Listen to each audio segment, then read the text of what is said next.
Faraday presenta Ojos con Alergia y Picazón contra el jardinero. Y el ganador es Faraday Extra Fuerte. Para aliviar la picazón de los ojos por alergia, actúa más rápido y supera a Claritin y Flonase aún a las 24 horas. Faraday, adelante. Hello, I'm here during the lunch rush with Janice, who owns her own food truck. Best cheesesteaks in town. Janice traded up to Geico Commercial Auto Insurance for her food truck business. We're here where she needs us most. They sure are. We make it so easy for her to save, with customised coverage that grows with her business. Sorry, I just get so emotional talking about saving folks money. Not this onion I'm chopping? It's just so beautiful. Oh yeah, no, it's the onion. Get a commercial auto insurance quote today at geico.com and see how much you could save. It feels good to Geico.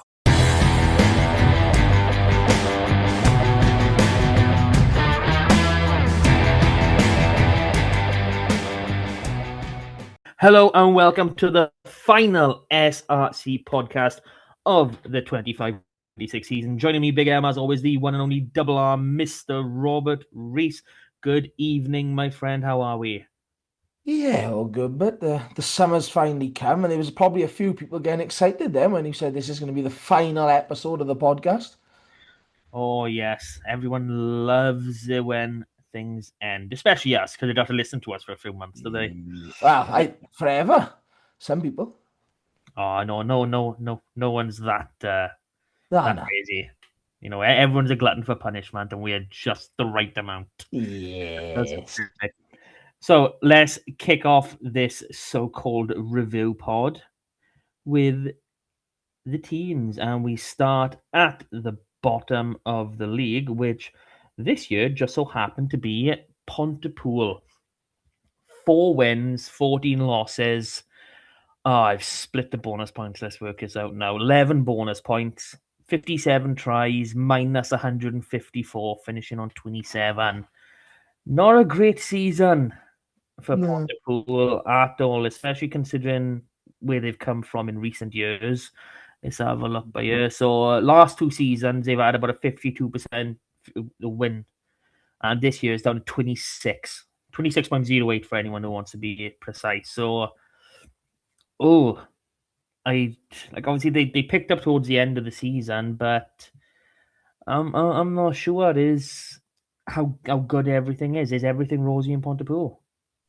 No, I think they got to be disappointed because they came up and they've had a couple of 5th positions, and they've been considerably better. A couple of games worth better than the rest of the pack over that time. So then to come into this season and drop absolutely rock bottom is a bit embarrassing, really. When you look at the quality on show there, and there's probably a few factors why. I think they haven't really settled on a coaching structure. I think it was quite late with Tom Hancock came in. Obviously, Chief didn't come in until the 3rd week of December for their Christmas derbies. So he didn't have any influence until then. And I think that never helps.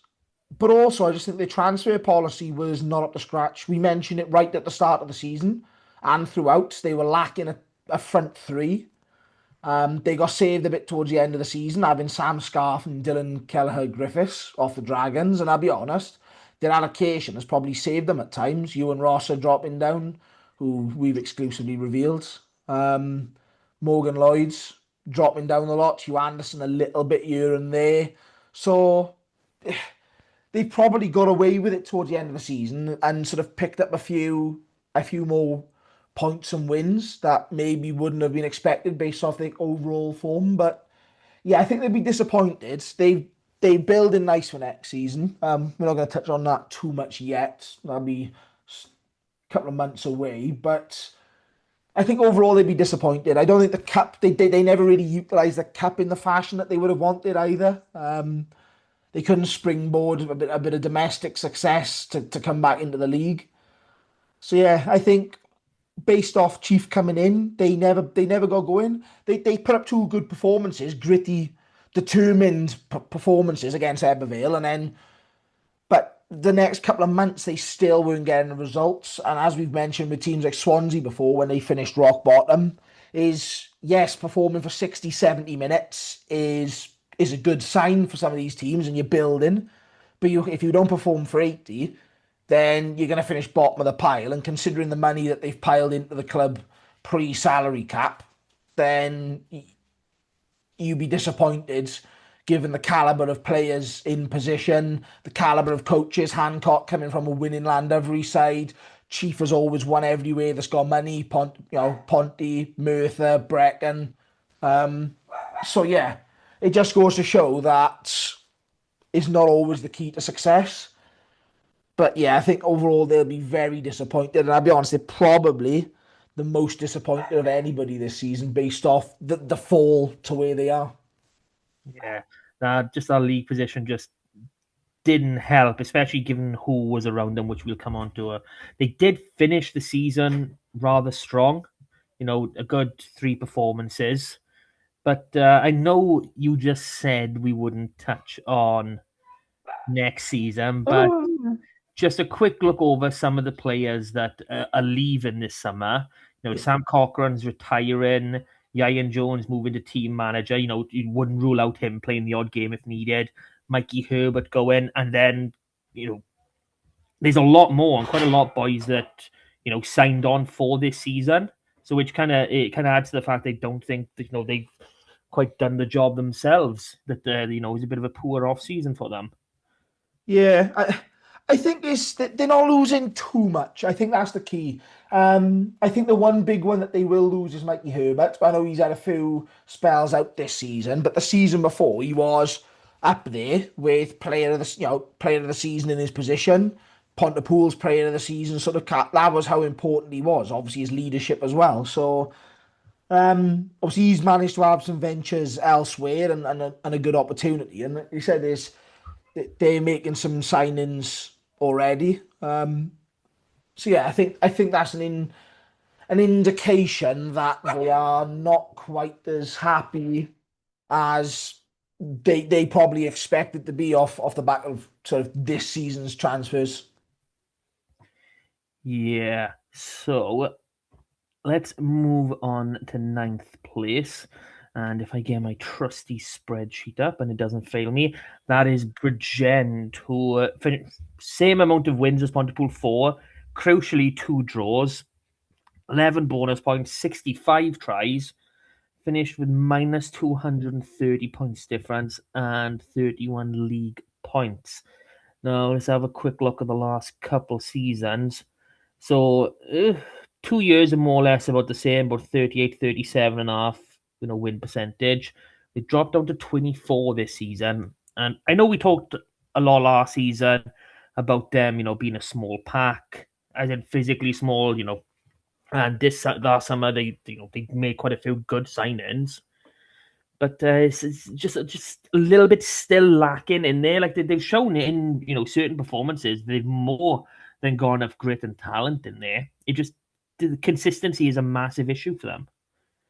Yeah, I think that's the key. Is 1 minute they're putting in a big performance against a Newport, a Vale, Cardiff, or Landovery, then they let it slide against your bottom of the table teams. But we're seeing this inconsistency even in games where, especially in the second half, they'll have an ill-disciplined spell. They've had a lot of cards this season, giving away a lot of penalties, double figures in a lot of games. And a lot of these, they've had spells where double-figure penalties have come in 20 minutes. You lose a game because if teams are kicking points or going to the corner, the Maul has scored a lot of tries this season, then you're going to get hurt. And ultimately, that's probably cost them. And there's probably a couple of results there that they'd expected to get over the line and haven't quite.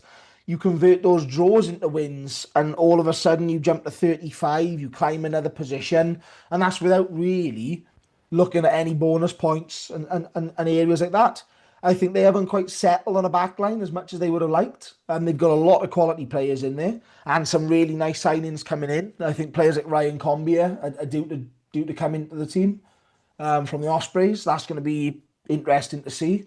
And I think they need a few areas of continuity because they've increased their pack. I think there's quality and size with the likes of Nathan Evans coming in, the Oldham boys. Evan Hill, I think, he's been dropping down and obviously he's been released by the Ospreys now. So it'd be interesting to see if Bridgend pick him up as well. I think he would be a good addition to their pack permanently. So I don't think there's a lot to work on. there's a lot of small little things. I think Scott Baldwin would be in line with that. But they've got to appreciate that you've got to do the basics right. If not, you're not going to compete. And ultimately, it's those basics, the penalties, the sways of momentum that they're not withholding that have ultimately cost them. And maybe that is to do with players changing round quite a bit and just generically not having that bit of time together. I would like to see them advance now next season because they've had time together as a unit. And again, I don't think they're losing too many key players. So yeah, I think it'll be an interesting one to follow through. Yeah, well, they're pretty much in the same boat as Pontypool. Not the season they would have wanted, not quite as bad as a drop off, but they finished the season on a bit of a high. They got the wild card round win against Aberafan, which just Yep. wow. That game was just for some of the wrong reasons. And then obviously running Ebu really close. Like what was it, the Yeah, last play of and the game where you finally took the lead? yeah, and I'll be honest, they were good value in that game, the set piece as well. So they have grown, and you can visibly see it. They're probably at the stage where they need to make sure those points are reflecting that because points equal prizes, and ultimately, if you're sitting in ninth, you can't really say you've had a good season deep down. But yeah, I think there's plenty of signs, and ending on a positive will always help because you go in with a good buzz. By the time all your sort of your transfers come through, you kick into pre-season, that you can follow on from it. So yeah, I don't think they're going to be as disappointed as Pontypool, but equally, I think there's a better platform for them to grow. No, I think one of their problems, like you said, in the back line is that they've got a few players in there who are really good quality, but none of them are really head and shoulders above the other. Mm. So you look at 10, 12, 15, even 9 to a certain extent. And there's a fair bit of chop and change, and there's 2, 3, 4 names that you see featured in there. Maybe a bit more consistency in that spine of the back line. I mean, obviously they can get it to the whole team even better, but I think that might, go a little bit, Mm. way to ease in some of these closer Yeah. games when, It's- when the pack do turn up and, they just not getting enough points. And, you see that in, quite a few games over the season. Yeah, I think there's that continuity between the halfbacks and the midfield pairing. If they can settle those down, they've got the weaponry around it. They've got the better pack now. Settle things down as a team. Your discipline's got to be better. Your patience has got to be better. And losing's a habit just as much as winning. So you can get stuck in ways, but as you say, I think if they settle things down, get a few players fit, which is key. I think injuries towards the start of the season certainly didn't help in some key positions. Nail down who they want starting 9, who you want starting 10, and then get that midfield combo sort of set up. Then I genuinely think we can see Bridgend, top half of the table. Yeah, that would be nice to see more teams trying to break into that top 4 as well. It seems like top 4 and best of the rest last couple of years. So time to really see someone break into that now. So up 1 into 8th, and we have Aberafan 6 wins, 12 losses in the league. 9 bonus points, 65 tries, same as Bridgend, minus 198 with a total of 33 points. Let's have a look at some win percentages by year. So, 2 years ago, 38, last season, 30, this year, 26. So, it's been a pretty consistent downward, trend, since the SRC began. And, there's probably a lot of that is to do with the way that, Jason Hines, left the club for, his health and everything and, wishing him all the best. But it's probably due to the fact that they tried to focus too much on the youngsters. And I Yeah. think it was Chris Davis that alluded to it himself. The new head coach was their assistant last couple of years. That was what do you say was a 25 to 30 age range. That there's just a rather big gap, Yeah. and as much as this league is about developing the youngsters, if you're just going to chuck in 23 all under 23 under 25s, then it's basically the same as playing youth all the way through. You're just playing the same people continuously. That's why the step Yeah. up to senior rugby is so difficult for a lot of people, because you for the first time in your life, you're not playing against teams that you have done for the last 5-10 years of your life. Yeah, I think that's key, and I've seen this reflected with Aberravon supporters on their forums, that they've said, like, look, as much as the SRC is about developing players, it's also about having recognisable community faces and an area where professionals can drop down to regather some game time to get fit, etc. So I think even the locals now are getting hold that you need these bigger names. Um, you're going to have a few of those, because ultimately, losing, you still learn, but you develop better when you're winning and in a good team. So if you were bringing up all this local talent from the local clubs, and no disrespect to anybody like the Green Stars or Baglan, Tartar, anyone like that, but they're not like a next division down or things like that. We are looking a significant jump. And it is significant, because when you go to semi-pro, you're up against academy players who are training every day of the week, professionals dropping in who have sometimes played internationally. And it's been a big leap. And I'll be honest, I've been disappointed that Aberravon haven't really grasped it a bit better.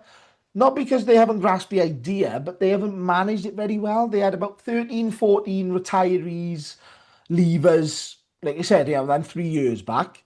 They've not really pulled it in since. They've had a coaching change, which I don't think is going to be a bad thing, resetting the club effectively and resetting the path that they want to take. But yeah, I feel that they'll be disappointed because they were close but no cigar on too many occasions, and they get blown away very often in the first half. That's been a highlight. And I remember John said this so many times at the start of the season. They were going in half time, 3 scores down. The game is done, especially if you're taking on that top 4 teams, because they don't relinquish 20 plus point leads. And you haven't got the experience to pull that back. If anything, it spirals the other way. So yeah, I think they've been that jump above the bottom two, but you can see in that game against Bridgend, they didn't have the game management and the nous and the experience to get them across the line in a home knockout game. And I think that's where you can see that they needed a few Ian Davises and players like that back, in sort of the pack, thinking back to when they got to the final at home against Merthyr. You're looking to say, look, we need a few of these old heads to sort of see us through.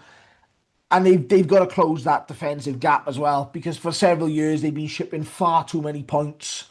They've got a fantastic backline. I've already said I think their pack is not as sharp as it has been typically. And I worry again at the moment, based off who's left, that could be the case next season. Obviously, we await any transfer news, but I think that's key. They got to get a front row sorted. Other than that, I feel that they're okay. Player strength wise, their backline is good. I think they're quite settled in combinations.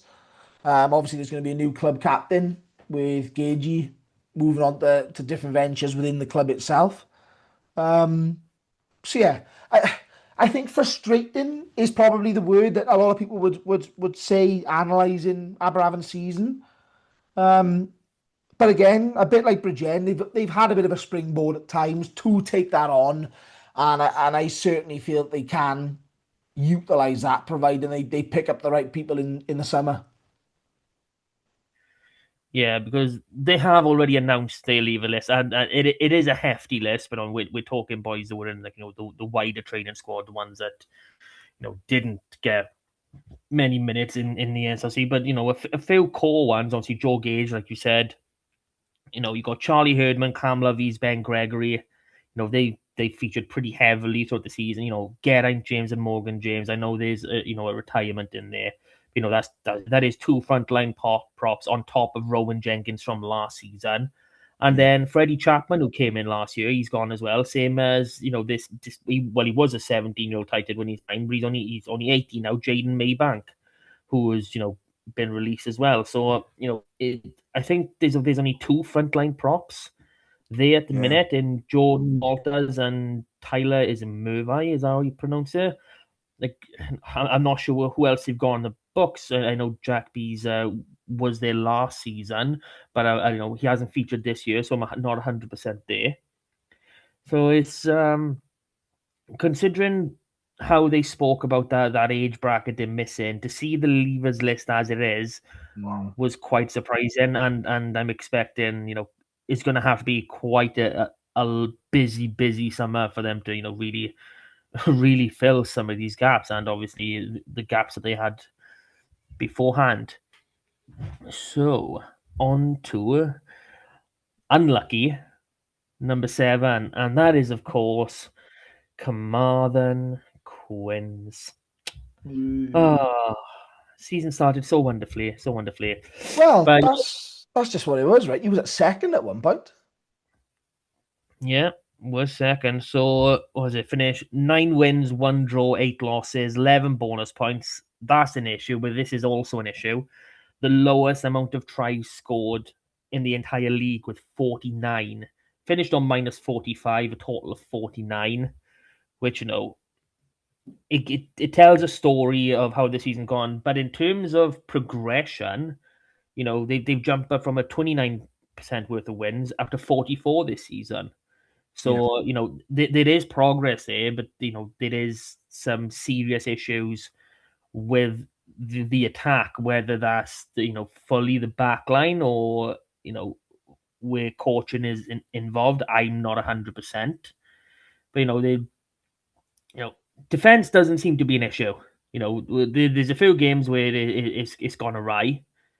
Yeah. But on the main front, to lose half your games, when you consider half of those are the top 4 twice, to be only minus 45, it is a credit to yourself.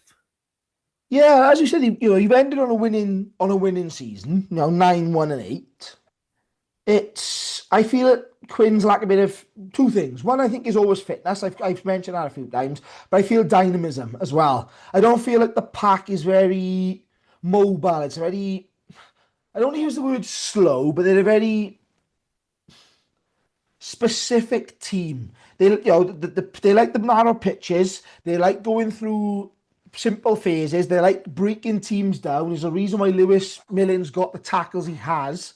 But I don't see players breaking away in that pack. It's a very experienced pack in areas, but it's not the most mobile.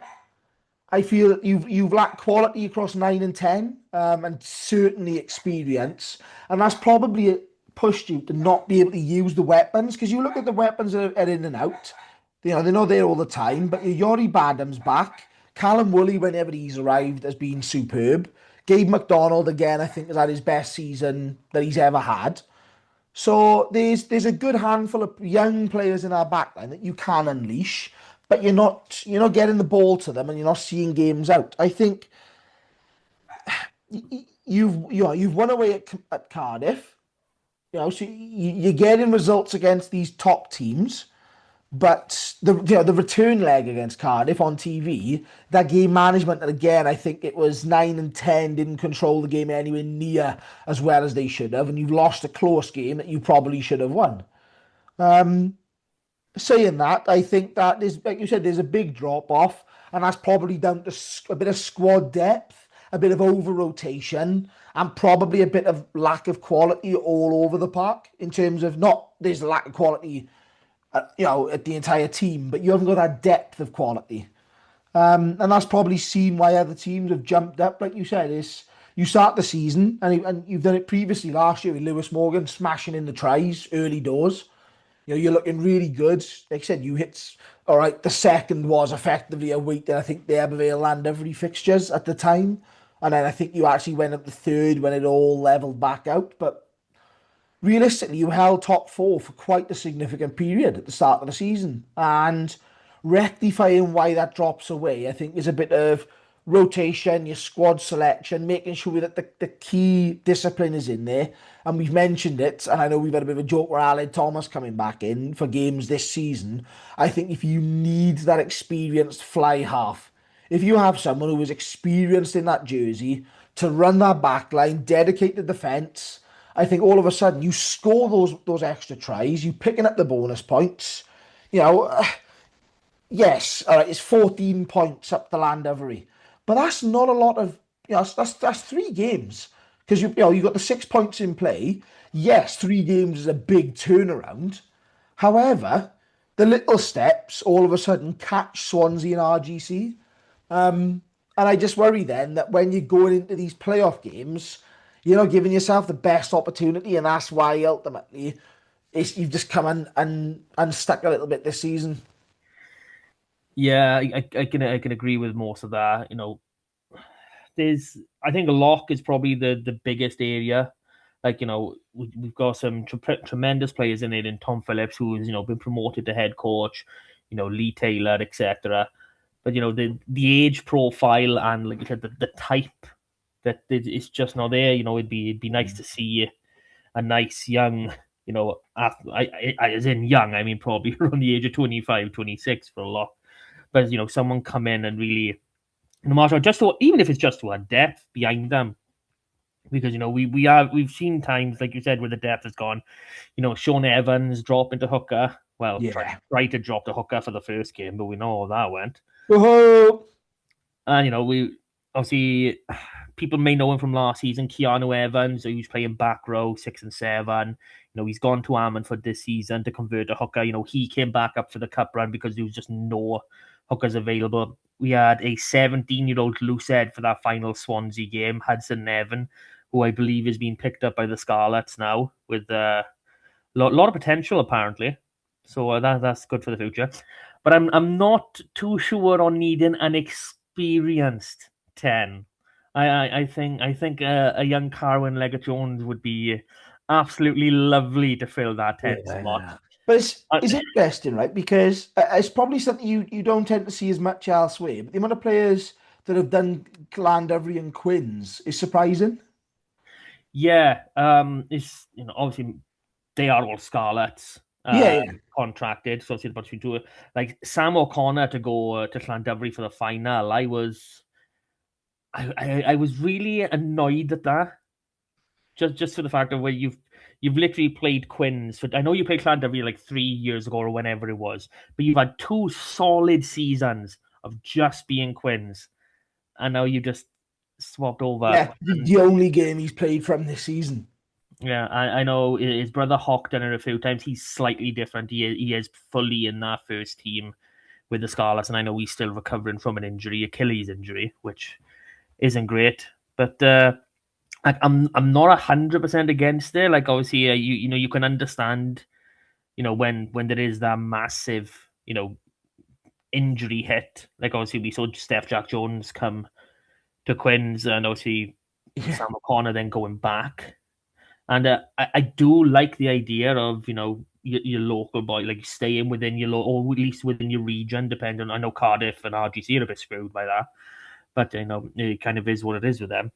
But that if you're gonna be loaning a player, then it probably is better for you to go to your closest club if it's possible. But yeah, I think it was just more the fact because it was with Sock, it was the final, and I'm like, oh, I really don't like it because you could have quite easily. I believe it was Jamie Hughes just have him play 75 minutes, and then bring if he can't last the last 5, you got a second, you got loads of bloody players out everywhere.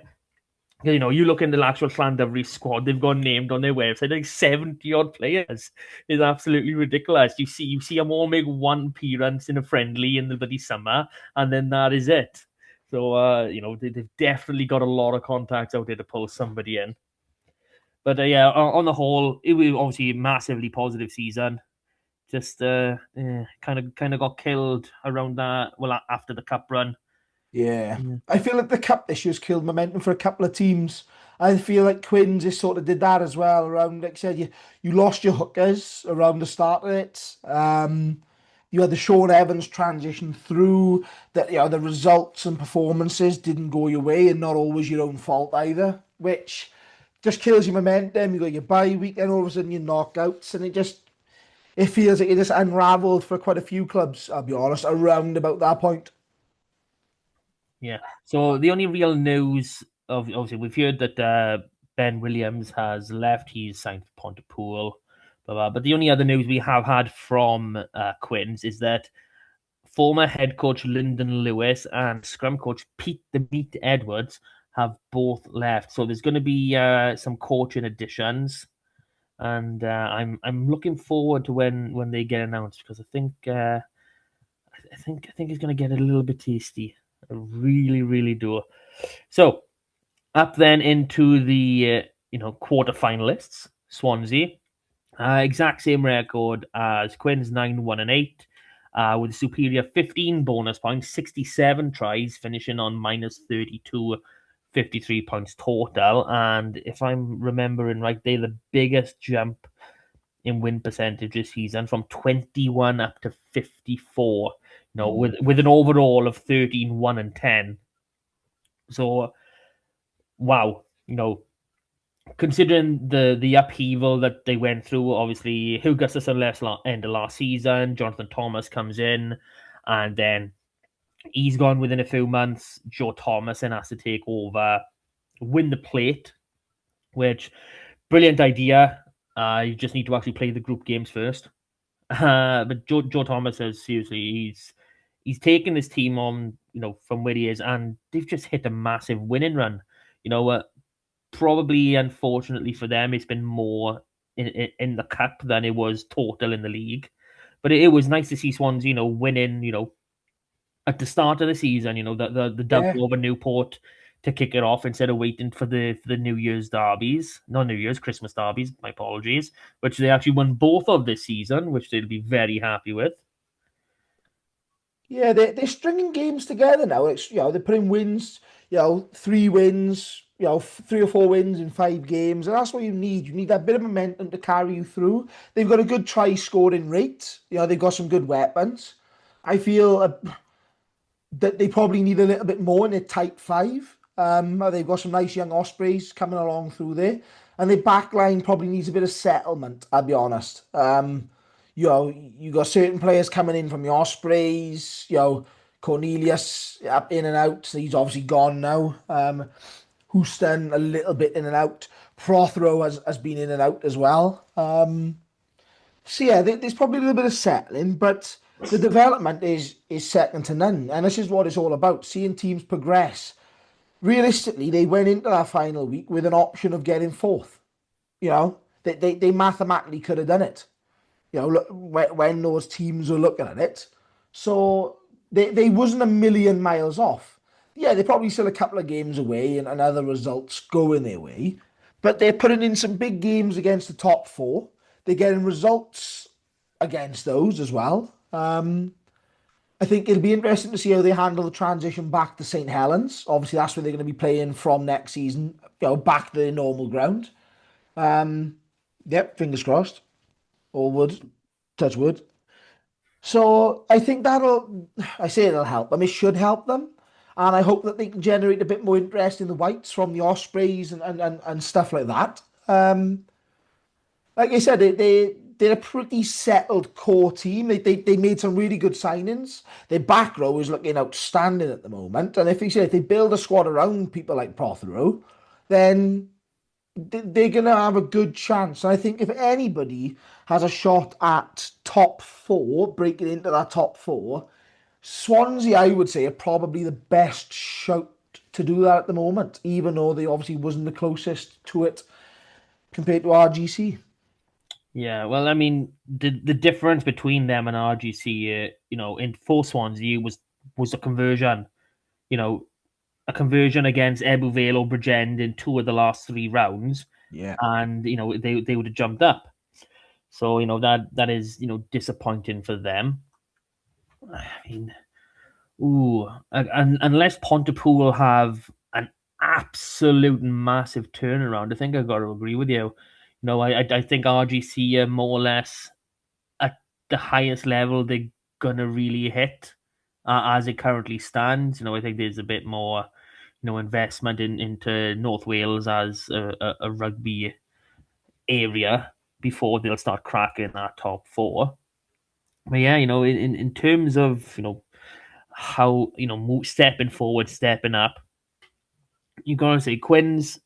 They were brilliant for the first 50% of the season. But Swansea, they managed to carry it through. They were getting 3 wins here, 3 wins there, six wins, and just it's amazing what that does for the confidence, and it keeps the points ticking over. And to say they picked up something like 5 points in the last 3 games, I might be off by one or two, but there, to be finishing comfortably in sixth, when you're getting less than a third of the total points available in the last 3 rounds, it is just a credit to how good you were through the entirety of the season. Yeah, and that's just it. They don't rely too heavily on individuals. So I think they're a good blend. And as you say, I think there was a 33-31, two of them games right at the end of the season, the Bridgend ever. Yeah.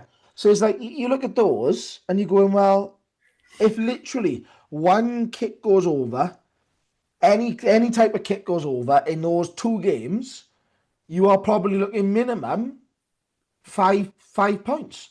You know what I mean? Like that's a hell of a jump. Like no, that takes you to 58. So that's above RGC, within 5 of Llandovery. All of a sudden, you go in, hang on a minute, a bit more momentum, carrying a couple of wins. That Llandovery 4th spot isn't looking so rosy. And a team like Swansea, moving it, they played obviously a couple of grounds this season anyways, their home dedicated ground, but it wouldn't be an easy place to go to, I can tell you now. Yeah. So the good news for Swansea and playing at St Helens next season is I believe the groundwork, the old pitch has already been dug up. So, happy days on that front. Courtesy of Swansea County Council. Thank you very much for them. On to 5th, and we have the majestic North Walians, Rugby Gogledd Cymru, 8 wins, 10 losses in the league, with a staggering 23 bonus points. For a team that lost 10 games, that's bloody unreal. 78 tries, 50 plus 54 points difference, finishing on 55 total. Let's have a look. Where are RGC for me? Pardon me. So last 2 years we've gone from 29% win record, 39 last season, and after a little bit to 44 this season. Not quite that 50% mark, which I think is probably their upper limit. Considering the teams we have in the league and they plan on bringing players in and developing, etc. I can't see them breaking that top 4. Unfortunately, but that is what it is. I said at the start of last season I believe in RGC, and I still do. They've got a great setup there. They were best of the rest this season. They've really stuck at it in those last 4 games. 4 wins on the bounce to finish off the season. Just perfect. Picking up Ebu Vale in there, that would have really boosted the confidence levels, and they took our through to their quarterfinal against Llandovery, which okay, they probably never looked like they were going to do it once you got to the latter stages of the game, but a 36-30 is against what was eventually the league champions is it's a great representation of yourself, and I'm really excited to see how this RGC side goes next season. Now, John Carlott is 100% there because, he's been working this season on the basis that someone else is coming in for him. It's going to be really interesting to see how they go. Yeah, I think they're the best counter-attacking team in the league. They rely a lot on that sort of deep ball, running it back, play it from anywhere. And obviously they've got, I would say, the best fly half in the league as well in Billy McBride. Capable of doing it at the professional level. And has done this season with a call up to the Scarlets. So I'll say 1 game. That's been generous in terms of the 3 minutes, baby. Yeah, he is. Oh, if you can last 3 minutes, you can go forever. That's amazing, Billy. You're awesome. But yeah, I think their backline is superb, and they probably finished higher than I expected because they've lost a few players in the pack. especially in that sort of back row area. And I was expecting that to be a bit of a problem. It hasn't been such a problem, but I would say I think they need a bit more experience up front, especially in the front row. They got a lot of youngsters, as you say. They look at their own academy and North Wales Rugby as their development ground, limited in terms of where they can purchase players from, should we say? They haven't got sort of other clubs to contend with, which is both good and negative, considering when you're picking up and dropping players away. Um, as you said, they picked up some big wins on the road. Their first ever league win at Evervale. That's going to be a huge thing for confidence. John Callard being settled means he can do his own business over the summer. Build over pre-season, and that continuity running through always helps. Security in a job and all that. They obviously had Ko Parry. Was it 14 league tries, something like that? I will double check for You you, but know, carry on, my friend. it's you having that weapon. I think you need that to push up a table. It's not a guaranteed sign of success, but if you have someone you can rely on to score, then he's going to be pushing you up up the table, winning you key games. Now, as we've already revealed, he's gone down to the Dragons, signed a dual deal with Pontypool. So that'll be interesting to see how they backfill that, how it affects their counter attacking because he's a major player in that. And to see then how he goes with Pontypool. So yeah, I feel that they're not in such a momentous forward spring as Swansea are, but they've had a really good season, really positive. The crowds are really good at RGC, regularly hitting 1,000 people, which is fantastic for the league and Welsh rugby in itself. So yeah, it'd be nice if they could kick on. I think them and Swansea, if they can kick on now and push that top four, I think there's a good opportunity this year because I think Landover's a bit of an end of a dynasty possibly. So I think this is up for grabs a little bit. Yeah, so Kyle Parry did finish on 14 league tries for the season, Yeah. bagged another 2 in the cup to finish on 16. I mean, they do have a lot of talent available to them, but they are restricted. Like you said, if they want to go further afield, you're more likely to see them pick someone up from the championship than you are, another SRC team, unless it's one of their own players. Like Sam Jones is one example of that. He left in the summer, was it? Is it Sam Jones I'm thinking of, or was it someone else? Ooh, who was that?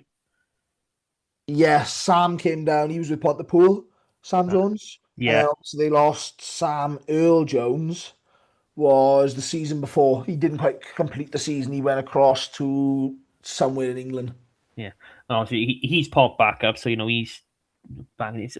I don't really think the back line is going to be an issue No. for them. Like they are.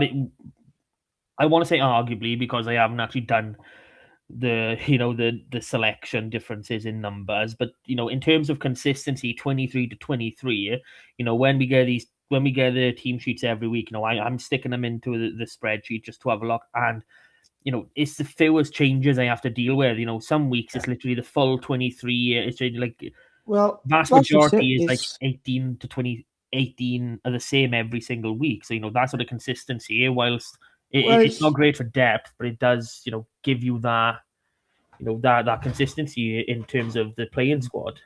well, I think a prime example is when we looked at our team of the season because I think a really good example is we were looking at certain teams and we couldn't get nominations from them because they didn't meet our criteria of 13 games, which we announced before looking at any data. So the fact that we were there and we were like, oh, well, actually Connor Dever, Billy McBride, oh, hang on, Dion Jones, Delvin Jones, Ko Pat, oh, hang on a minute. There's a lot of players and that is their familiar core team. And I feel that's what they rely on. Yes, sometimes it dips away in the games.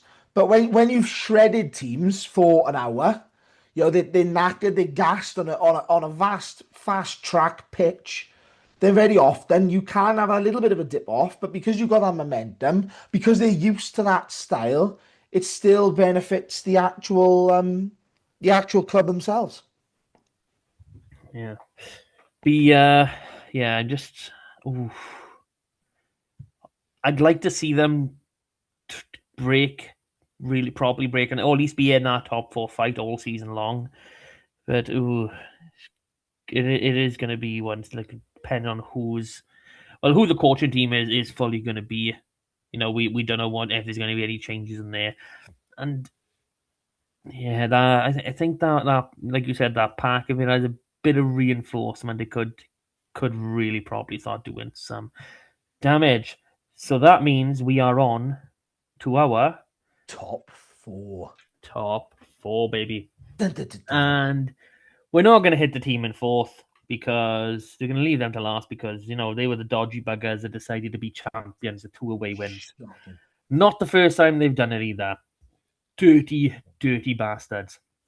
So we At least will. Ebervale had the integrity to do it from third when we won it 10 years ago. None of this fourth nonsense. And I say that because it was a 3-team playoff. Yay. So And we actually played London. okay, I've had enough of the bottom team in the playoffs winning. It's just not good. It's not good for morale. What's the point in the league? Blah, blah, blah. So we will hit with third place Newport, who are cup champions. 11 wins, 7 losses, 21 bonus points, 85 tries for the season, not bad. 159 points plus points difference. Finishing on 65, just the 2 above Llandovery. And in terms of the league season, they've gone from 81 and 76 win records down to 59 this season. But over half of their losses came in the first 5 games of the season. So this is very much a season. Well, there was. Oh, how do you say? It's not a season to forget, but it was a block to forget at that start. Yeah, well, it was the worst start to a season in over 40 years. And considering that, that the history that Newport is steeped with, that is a very significant stat. They broke it with a bit of a shit game, I'll be honest. It was down at Spitty. They beat Ebervale, and it was one of the worst games of actual rugby from both sides that I've ever seen. The conditions were nothing other than windy, but the quality of rugby on show was poor, and then they just seemed to switch on from there. But I still think they'll class this season as very successful. They've won the cup, following on from winning the league last year. They obviously bagged the shield, beat Ebervale up at Eugene Cross. They'll be disappointed that they lost the semi-final. But yet again, they've been overcome by conditions in an Ebervale game away. That's 2 seasons in a row now where they haven't used it as an excuse, but that the conditions have led to it. So before the game, I'm paraphrasing you, but Ty Morris said that it didn't really matter. The conditions would probably favour Ebervale, but Newport would be very happy to get stuck in. And after the game, he told S4C that the conditions probably did play effect. So, you're going to pick and choose what you want to do. I do think there's an air of arrogance in that squad. And as with any, you can afford a little bit of it. But I think there was probably a little bit too much going into that semi-final. And it's cost them. But they'll be overall happy with the season. And I'll be honest, the biggest thing for them was Ebervale didn't win the title. So they technically still lifted something in May. Yeah. It is a very positive season for them. Obviously, they would have, well, I can't say this for sure, but they may have preferred to have retained the league rather than winning the cup. But silverware is silverware. And it's difficult now because they have never won the SRC Cup before. So it's like, well, where'd you rate it? Because you win it's not like the cup is off the back of all your historical cups because the Union fucked that one up. So you're not adding to your historical wins anymore. But equally, is it nice because they held all 3 at one stage? Obviously, they were cup winners, got the shield, and at that point were still over a month with the league down there. So they had all 3 trophies for a period. So yeah, I think they're building some nice crowds. They've announced their leavers. There's no one. I think Garen Harris, Harrison James, may be the only ones that I think, that's surprised me a little bit. So I think they got a good core team. I think they do rely heavily on the Dragons at times, and they've been helped out massively in key positions, especially in their backline, if I'm honest. Players like Jack Lloyd, your Westwoods, Ackerman centre partnership. to an extent. Di Richards dropping down occasionally. I know he hasn't been down too much. And again, that rotation in midfield is probably something they wanna look at, because I think we looked at it and they played 6 centres this season, including your academy allocation. So having a bit of consistency probably helps, especially off the start of it. And I feel that next season they won't be a slow start. In one, because a good team never typically do it twice in a row, but also they're not going up to Texas for an American tour. The emotional toll on BJ's passing, obviously during the season, and then winning the league and all of that side sort of coming out. Maybe there was that bit of an emotional roller coaster, and they sort of peaked, and then sort of they were still coming down towards the start of the season, maybe because they didn't have the greatest pre-seasons. But overall, I think they got a really strong unit, some good signings. Hunter Ward, Finn Baker have gone really well. They're scoring lots of tries. I think the defence is still really solid, and their set pieces is again still a weapon. So I would look at Newport as still being a favourite going forward. Yeah, I can't argue with any of that. They do look still to be very strong, and possibly, well, I say possibly, they're more than definitely going to have a more consistent season. Just based on the experience of that 5-game loss. That's going to be more than enough to tip them through. You touched on one of the losses they've got, well, releases, I should say, in Harrison James, and that's really, really shocked me because just of how good he has been playing. And when you add into that fact, when are Ackerman and Westwood going to break into that Dragon squad? Because, they've both more than got the talent. Could have happened this season, could happen in the summer. They could end up starting next season thinking, oh, okay, these boys are going to be, fairly regularly. First round of preseason for the Dragons. Like, shit, these boys have properly stepped it up. And they're going, no, we're keeping them now. They're in a proper first team. So, it can be a hard one when you're basing your team, with a hefty allocation in mind. I know, Quinn's had the same problem. But yeah, that's where the mystery of Newport is going to be next season. Who is going to be in the centres? Will Jack Lloyd still be a mainstay? Oof. And is it going to be second or first? Because I think they'll see third as a failure next year, taking into consideration that opening block. So, next up, we have Ebbw Vale. Yay! Second place in the league. Second place in the playoffs. And, let me make sure I get right. Yeah. Technically third place in the cup then, if we say you lost to the eventual winners. Yeah. So let's have a look at these wins. So 13 wins, 5 losses in the league, 25 bonus points. Nice. 83 tries for, plus 222 points difference, finishing on 77. Let's have a look how this compares. Where are you? So a little bit of a dip. You've gone from 73% down to 66% win record. So not overly massive. You've lost one more game than last season, but you've played like another 2 less, I want to say. So those 2 wins kind of bumped it up. But I mean, I said it really early on, and I'm glad I get to say it again.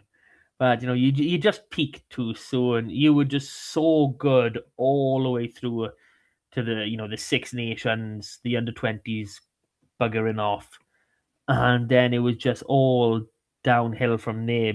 Not playing a home game in what felt like 6 years, and just games cancelled left, right, and centre. You can't get anything going, and quite frankly, after the Bridgend quarterfinal, I did not expect you to, be beating Newport and making the final. No, it's been a weird one. I think Aberdeen are certainly one of those clubs that the momentum was killed with the cup. Obviously, they beat Llandovery right at the start of the year. Dorian Jones had finished. He couldn't play anymore because of his registration date. He was going up to the States. He was at that game, but not in a playing capacity. It was a cup. It was about 3 weeks. Then they used the bye week in round one of the cup to play the Cardiff game that Cardiff pulled out of, right at the start of the season. Yeah, the wonky post, wasn't it? The wonky post that they didn't want to put up in the wind. Then from there, it all sort of unravels. They only played 2 games in the cup. They didn't play any at home. They had one cancelled, played the other at Merthyr. They lost 2 players for the season, 2 starters in that season, and lost another starter for best part of 8 weeks. Leaving the end of the cup, somehow they got through. And I'll be honest, again, as you've already alluded to, you got to play all the games. The cup was a shambles because the lack of games completed, so you can't really look too much into that. They went toe to toe, but eventually ran out of steam against Newport. And coming back to the league, there was 13 first players out injured. Now, it doesn't really matter who you are, you're going to struggle with that. And the momentum was gone. Like they couldn't win at home, they couldn't win away. The fortress was dead. And as you say, going into the last couple of weeks, they struggled. Swansea just about got over the line. Quins pipped them away. RGC, Newport both took them at home. Scraped, down into second, losing a 20. Well, I say a 20-point lead. It was 20 points over Cardiff, but Cardiff had the game in hand, effectively. So, as you're going into that Bridgend game, it was not confident that Ebervale were going to be beating Bridgend. They just about got through it in poor fashion. Certainly didn't see them beating Newport, really, but they did. And then once again, they've not turned up. I didn't really think Llandovery were all that good in the final, if I'm honest. I thought Ebervale were poorly disciplined, full of errors, and enforced errors at that. So I think it's probably harsh to call this a failure, but we're at year 3 in what was stated by Jason Strange and the exec board that would be a 3-year project. I think the lack of direction in the back line at times has cost them. They haven't had that sort of game plan. And like I said, to not get any silverware at all this year with another final and another home final, bitterly disappointing. Obviously, Evan Lloyd's already been announced by us as going over to Pontypool, so I think there's a bit of a fresh start there. It'd be interesting to see. They haven't really lost key stakeholders. I don't think there's 4 players leaving. I think Lewis Young to Merthyr, probably the most significant out of the ones we ever mentioned.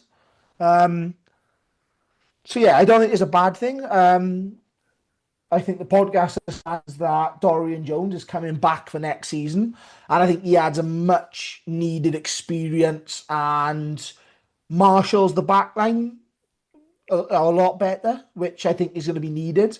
They've got the weaponry, and I understand they've been speaking to a couple of various SRC wingers to join their ranks as well. So that could be interesting. Keep an eye on that one. So yeah, it's disappointing, I'll be honest, this season. Because as you say, we were flying. Nobody could stop Ebervale. Nobody could. We were destroying everybody. 6-pointers left, right, and centre. 20 points ahead. Ripped Llandovery apart on their own patch on a Thursday night where the travelling support had outnumbered the hosts. And like I said, the injuries, the shit cup format just killed momentum. And like I said, it degraded from there, unfortunately, which is exactly the same story as the year before. Players playing on the last legs and did the semi-final become the final in, the emotional toll of getting across the line. So probably the biggest question is not, do you have a deep enough squad? Do you have a deep enough quality in that squad? Because it seems, quite a few times you pick up 1 or 2 injuries, and not that you go to shit, because obviously you're still, a top team, but the standard does drop, quite a bit. Yeah. We see that Hooker was, a big one. Like obviously, I've forgotten his name now.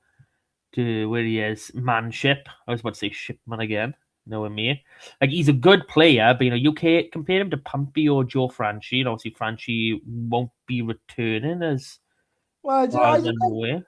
I mean, at the moment, there's no news on it. He's still around, so I think there's still fingers crossed he's going to continue. But I think where you are correct is I don't think there's an overall lack of quality. There's certain positions we lack depth. We've used 5 hookers this season due to injury or unavailability. So Joe was out for the season when he was stretched off against Newport. Pumpy was unavailable for the semi-final and the final. Charlie Manship went out of favour around 2 weeks ago in the season. Talamai was 17 years old from the Dragons. He's only come into the sort of the scene late on, and obviously then we've had to permit in. And I'm told it is only a permit that Jason Strange doesn't want to do anything to Bridgend to say try and sign Corey as a full-time hooker. So you've used 5 hookers straight away. Then I would look at your lock depth. They play 3 locks: Curtis Dillon and Jack Pope. Jack Pope was one of the players who've done his ACL out for the season in the Aberrant Cup game. As a result, you've narrowed it down. You've got people, obviously, Ewan McIntyre went to join the armed forces before the season started, and you have Alfred Bateman-Lloyd and Harry Arundel. Arundel hasn't really featured a lot at all. Bateman-Lloyd, again, youngster, Christ College and Brecon sort of partnership there. Curtis Gregory then misses a few games right at the end of the season. Dylan's missed a couple of games. So you're running thin there. Bearing in mind you've gone from playing 3, you're down to 2, and you're struggling there a little bit. Scrum half has been an injury issue. John was basically out all season. Rory then went out a bit of a favour, I'll be honest, which is interesting. Griff Correct. obviously was out from the Cardiff game right through for basically 3 months. And Dan Buffrey again, I think, has probably found his level, and that's why he's been moved on. Fly half is yet again an issue. I think there's no depth there. As soon as Dorian left, we had one out and out fly half. Dylan can play fly half, but has been playing fullback with us despite being a Bramau fly half. But again, can you translate that into the top league? 2, 3 leagues above where you've been playing. I think Evan has been blowing hot and cold at times, if I'm being honest. He's either fantastic or he's having one of those games and it's just not very good. Like the Quins game away was probably his worst game that he's had. And then again, the centre depth. I think you're looking 3. realistically 3. You got Dom Franch, Ethan Phillips, Cam Davis. Yes, you had Ian Evans in recent years, but he's dipped away off the scene, hasn't been seen around much. So you're struggling for depth there. So when you see like Ethan was out for a month following the Newport game, you're going, hang on a minute. Where are we with all these sort of players? It doesn't take long for key injuries to mount up. I think it's well known that the academy allocation isn't great, and I think that goes both ways. I don't think it's been forthcoming from either party at times. But I think, you look at the allocations, your Talamai's played a couple of games, but is very young. Carter Pritchard, again, finished the season with cross keys, covered a few games at 9 when they were short, but again, is very young. Harry Rees-Weldon has been out all season because of multiple layered injuries after breaking through into the senior Dragons. Harry Beddle, obviously outstanding with the Dragons, played 1 game with us and then moved away. Obviously, Kerry Jones's boy, who's only played a couple of games when we had an issue with the prop, but again, he's under 18. So you can see all of these players that you're getting assigned are extremely young, basically.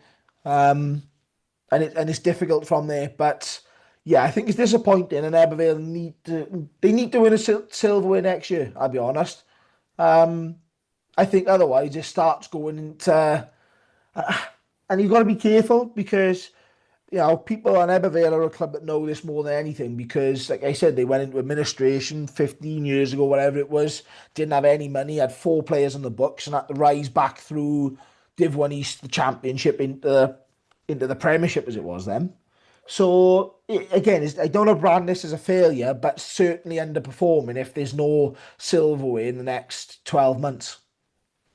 Yeah, I do think that is where you're at, and it probably a question, and I do joke about it, but is this as good as it gets for this particular Ebu squad? And we will be seeing that, touching on the youngsters. Apparently, Talamai's 19, so Well, probably still his first pro season. But that comes back into the jump from youth, which is now 18s, into men's rugby is absolutely massive. And I know there's some health reasons for this example here, but Tian Sparrow is someone that at under 18s level, he looked like he may as well been a pro player playing against some of these teams, because he was just absolutely outstanding. Every single person that saw him just thought he was amazing, yeah. and he's having good performances. I'm not saying he's playing poorly, but he's not hitting those heights that you really need from players, and it goes for a lot of these allocations. It's taking Gabriel McDonald, 2 full seasons before he's had a good run, and you will see that with a lot of players do end up playing Championship, Premiership rugby for at least a year before they're ready to go. Okay, we'll go into the top league now, and then you take another year to get settled. And then you're already, you're coming into 21, and then that's the age that, the regions will make a final decision on you. Sometimes they keep you around for a year or two more, but generally speaking, that third year in the academy, if you're not already given mass, showing that you're the best person on the pitch in the SRC, in the top league, it's a long way down.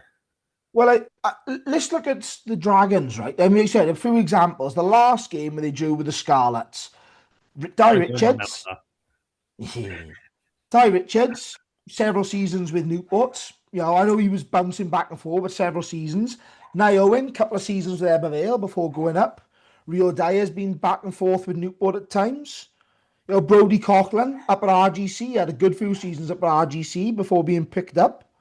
Ryan Woodman, again, Newport had a couple of seasons there. Harry Keddy, couple of seasons, won the Premiership with Ebervale. So, Coleman, again, a couple of seasons with Newport, earning his trade. Harry Ackerman, again, played up through Newbridge youth ranks as well. Played with Newport. Hugh Anderson, Pontypool for a couple of seasons. So there is a pattern here that there's a lot of players. Jared Ross was exactly the same. Ebervale for a couple of seasons, won the Premiership with Ebervale. There's a lot of these players do take time. Unfortunately, you want to try and capitalise. Like you think about it, Ebervale now have had 3 finals the last couple of years and lost them all. If you go back 10 and 11 years ago, they had the 2 finals, lost one, won one. Ebervale are not a winning club, let's be honest, at the top level. They lost the cup final in 98. They didn't have another top tier final until 11 years ago. Lost it, won the following year. Obviously, they won like the four leagues in the sort of the second division. But talking about the top league only, they've won 5 of 6 effectively. Lost 5 of 6. So Yeah, but you've won the one. That's all that matters. Your name is etched into one more than history. Carnarvon, Martin. Whoosh. Have it, you bastard. Dickhead. All right. We've run later than planned already, so let's try and push our way through these last couple. So finishing first in the league with the what was it? The league string was the award. Pennant. A piece of material. Yes, the Timu special. I'll be honest, that is embarrassing. It didn't look good, it didn't look professional, and that's bollocks. Like, considering that they announced that right at the launch, let's make a thing of it, right? People can say what they want about finishing top, winning the league. There's a playoff system, everyone knows about it. But you give someone something decent. If you're gonna do it, do it properly, and not just buy a shit pennant and then get some fucking light blue stitching done on it to say well done Cardiff, and then award it to them. Like, it's a nice thing to have, but they never officially posted it, I don't think. No, the club never posted it. And the thing that frustrates me most is they've got the biggest squad, because by the time you drop down, and they have more pros than anyone, not just senior academy pros. The game that they called off against Ebervale had 3 senior props, a couple of them Internationals, yeah. had been capped at international level. So like, when you're calling on these players, you'd expect Cardiff to finish top, irrespective of the amount of time that their under-20s and academy players spend away. People like Steph Manuel have only played 5 games this year, despite featuring in the SRC team of the season. But one thing that Cardiff cannot do at the moment is win a semi-final. They cannot get across this line.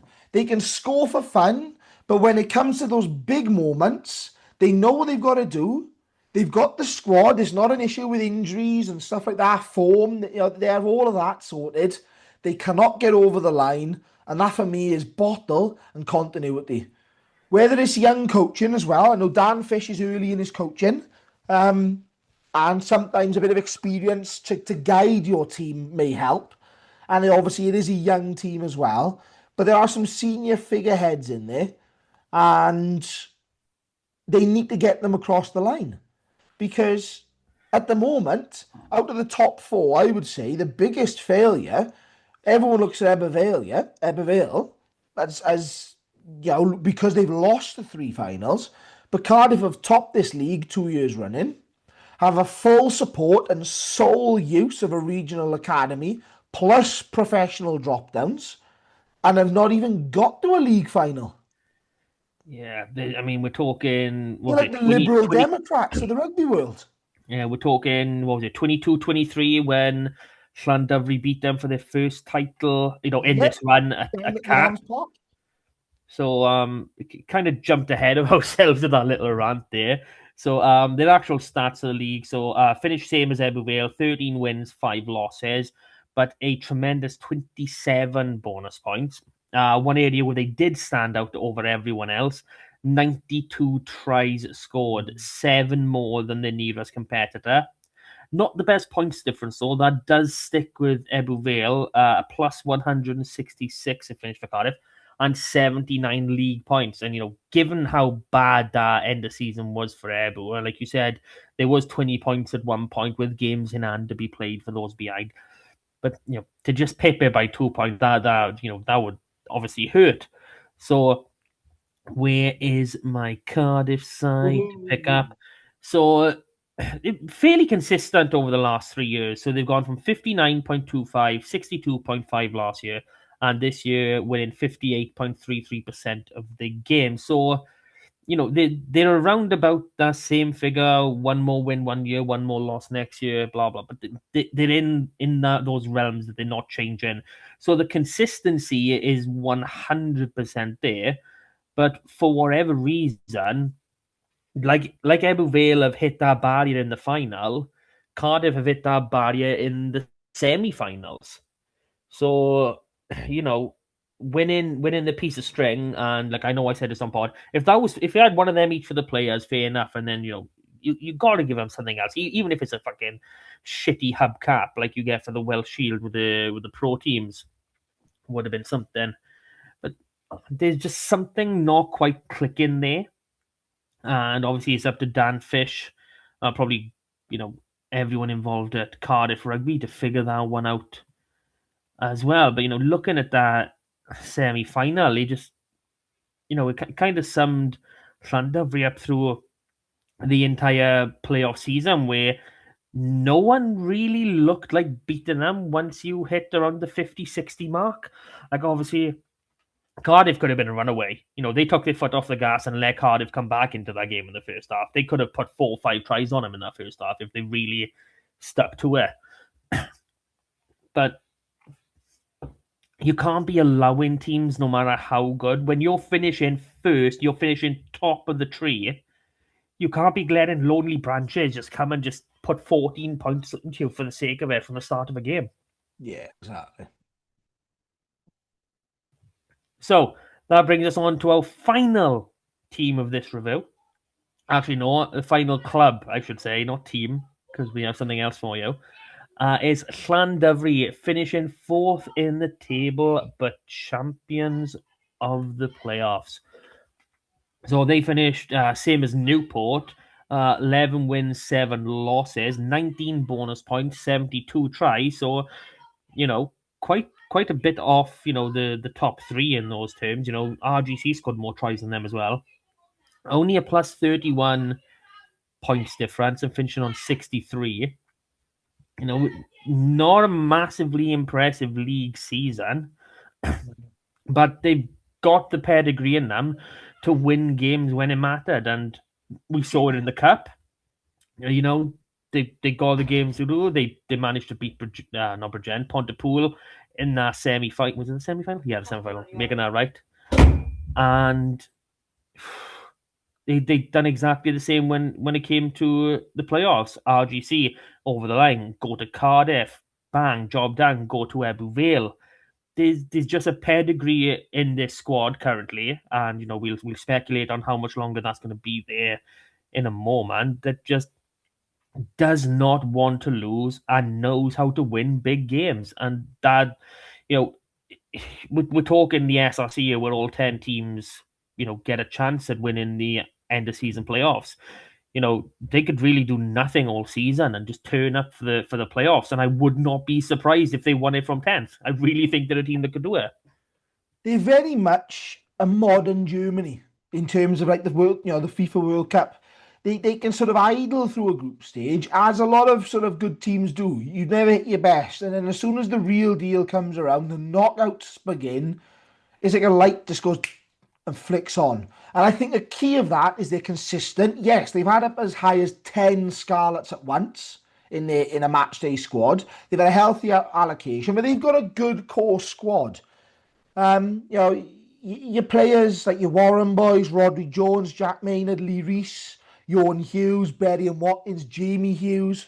A lot of these sort of players are consistent. They're experienced. They've won, 5 titles before? This was obviously the 6th, I want to say, for someone like Lee Rees. So they've got it there. So the reason I've said this could be the end of a dynasty is we don't know how many of those players I've just listed will be returning. We know that Lee Rees is done, for example, and what a person he is on and off the field. So yeah, I think Landovery just turned up at the right time, and a bit like Newport last year. Newport didn't overly convince at times in the league, but as soon as the playoffs hit, get them out the way, beat Cardiff at the Arms Park, beat Ebbw Vale up at Eugene Cross, and lift the title. There's a pattern emerging there. Yeah, just Ebbw Vale will make the final, and whoever else plays against them will win the lot. Ooh, Quinn's win at Eugene for the title. I like it. I like it a lot.